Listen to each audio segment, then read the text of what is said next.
Qual é o prazo de validade dos orçamentos feitos para os procedimentos odontológicos?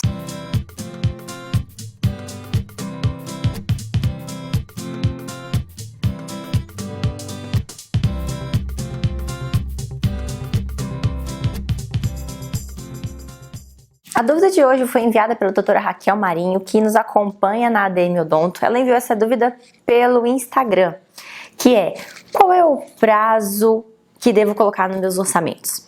Uma das primeiras reações mais comuns é a gente tentar buscar no CRO da região respostas, normas, regras que estipulem qual é o prazo que devo colocar pelo orçamento.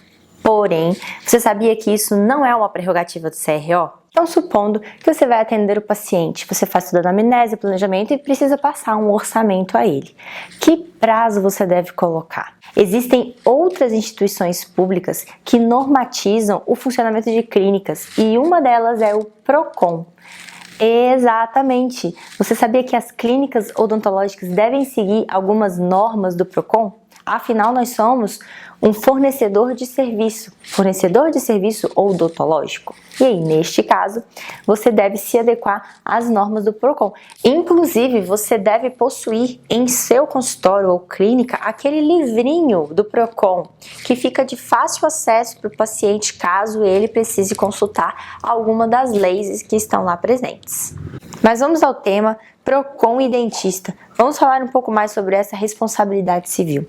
Quando abrimos o Código de Defesa do Consumidor, no artigo 40, os 3 primeiros itens são extremamente importantes para nortear o uso do orçamento prévio na clínica, nos procedimentos. Como o próprio nome diz, o orçamento prévio deve ser passado previamente. Nele deve constar todos os itens detalhados do tratamento, as condições de pagamento, bem como uma data prevista ali para início e término do tratamento em si, tá? Isso é para o paciente conseguir ter uma média de quanto tempo vai levar aquele procedimento. Você pode fazer isso também em questão de consultas. Olha, paciente, eu estou prevendo aqui tantas consultas e compartilha essa responsabilidade de frequência com o seu paciente, deixando bem claro que se ele faltar, você não consegue entregar dentro daquele prazo. Sendo específico nos 3 primeiros itens, o primeiro diz o seguinte: salvo estipulado em contrário, o prazo de validade do preço apresentado para aquele paciente tem validade de 10 dias. Exatamente. Então, se você não colocou nenhum dado, nenhuma data específica para prazo de validade daquele orçamento, automaticamente aquele orçamento tem 10 dias de validade, segundo o Código de Defesa do Consumidor. Porém, se você tiver feito algum adendo, né, se você quiser colocar um prazo a mais para aquele paciente, o que vai prevalecer é essa combinação entre ambas as partes. É válido lembrar que o consumidor não tem qualquer tipo de ônus se você acrescentar serviço de terceiros àquele orçamento. Então é importante você se precaver e você colocar da seguinte forma: 2 opções. Ou você já acrescenta no seu orçamento prévio informações e dados de terceiros que você precisa, ou você já deixa bem claro no seu orçamento que é necessário ali um serviço de terceiro.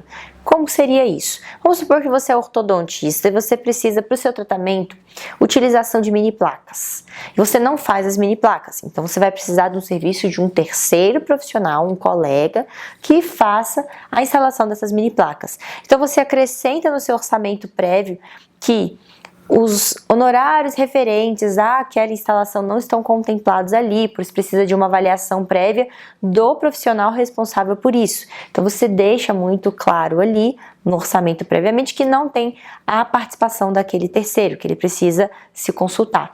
Ou então você já deixa organizado com o seu colega que fará tipo de procedimento, esse colega terceirizado, e já acrescenta no seu orçamento prévio quanto que aquele paciente precisa honrar para ter não só o tratamento ortodôntico que você estipulou, mas também esse acréscimo das mini placas necessário para o tratamento. Portanto, Doc, de forma resumida, para a gente concluir esse vídeo, o seu orçamento ele deve ser entregue previamente a você iniciar o tratamento. Esse orçamento deve contemplar formas de pagamento, todos os itens detalhadamente, inclusive a parte de terceirizados. E caso você não faça nenhum tipo de declaração do prazo, automaticamente ele tem o prazo de 10 dias, salvo o contrário. Esse vídeo te ajudou a esclarecer mais sobre o tema? Escreva pra gente, deixe seu comentário aqui. Caso você tenha mais dúvidas em relação a isso, assim como a doutora Raquel teve, mande pra gente, vai ser um prazer estudar sobre o caso e quem sabe o seu tema, a sua pergunta não vira um vídeo especial para você aqui no nosso canal no YouTube. Até a próxima!